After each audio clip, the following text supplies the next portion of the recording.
Hockey వీరులు Paris Olympics లో భారత్ కు పథకం లేకుండా మరో రోజు గడిచిపోయింది. ఆదివారం షూటింగ్ లో ఎవరు ఫైనల్ చేరలేకపోయారు. కానీ హాకీలో భారత్ వీరులు అద్భుత విజయం సాధించి పథకానికి చేరువ కావడం గొప్ప ఊరట. ఒక ఆటగాడికి రెడ్ కార్డ్ ఇవ్వడంతో 10 మందితో ఆడినప్పటికీ భారత హాకీ జట్టు షూటౌట్ లో బ్రిటన్ ను ఓడించి సెమీస్ కి చేరింది. బ్యాడ్మింటన్ లో లక్ష్య సెన్ స్వర్ణపూర్ కు అర్హత సాధించలేకపోయాడు. సెమీస్ లో ఓటం పాలే లక్ష్య ఇక కాంసం కోసం పోరాడుతున్నాం. నిజంగా ఇండియా హాకీ టీంకి మా వైఆర్ టీవీ నుంచి కంగ్రాచులేషన్ చెప్తున్నాం.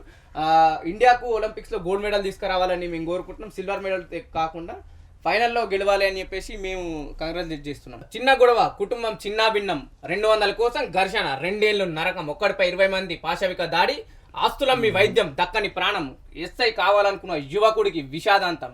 ఓ అర్ధరాత్రి వేళ కేవలం 200 రూపాయల కోసం మొదలైన చిన్న గొడవ ఆ యువకుడి జీవితాన్ని శాశ్వతంగా అంధకారంలోకి నెట్టేసింది. ఒకడిపై 20 మంది అత్యంత పాశవికంగా దాడి చేయడంతో అతడు 2 ఏళ్ల పాటు మంచాన పడి నరకం చూశాడు.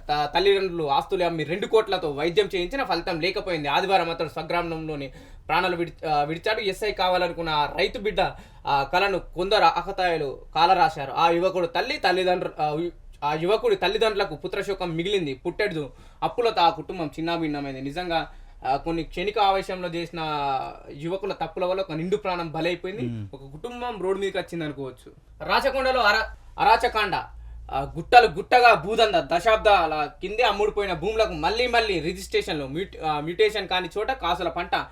మంచాల ఇబ్రహీంపట్నం మండలంలో మాయగాళ్ళు పలు సంస్థలకు భూములు అమ్మిన ఆకుల రాజయ్య కాలక్రమేణా ఆ భూములకు భారీగా పెరిగిన డిమాండ్, ఇది ఆసరగా వాటిని తిరిగి విక్రయిస్తున్న దళారులు తక్కువ ధరకు వస్తుండడంతో రియల్ కంపెనీల ఈసీలు చూడకుండానే అధికారుల డబుల్ రిజిస్ట్రేషన్, దళారుల రాజ్యంగా మంచాల తహసీల్దార్ కార్యాలయం. ఎందుకు భూదందరు? ఎందుకంటే ప్రస్తుతం ఉన్న క్యాబినెట్ లో కావచ్చు, లేకుంటే తెలంగాణలో ఎమ్మెల్యేలు కావచ్చు, చాలా మంది రియల్ ఎస్టేట్ వ్యాపారులే ఈ కంపెనీలు ఉన్న వాళ్ళే కదా, వాళ్ళకి సంబంధించిన వాళ్ళే కబ్జాలు పెడతారు. ఇంకెవరు పెడతారు? ఒక బయట వచ్చైతే ఎవడు పెట్టాడు, ఒక పేదోడైతే అసలే పెట్టే ఛాన్సే ఉండదు.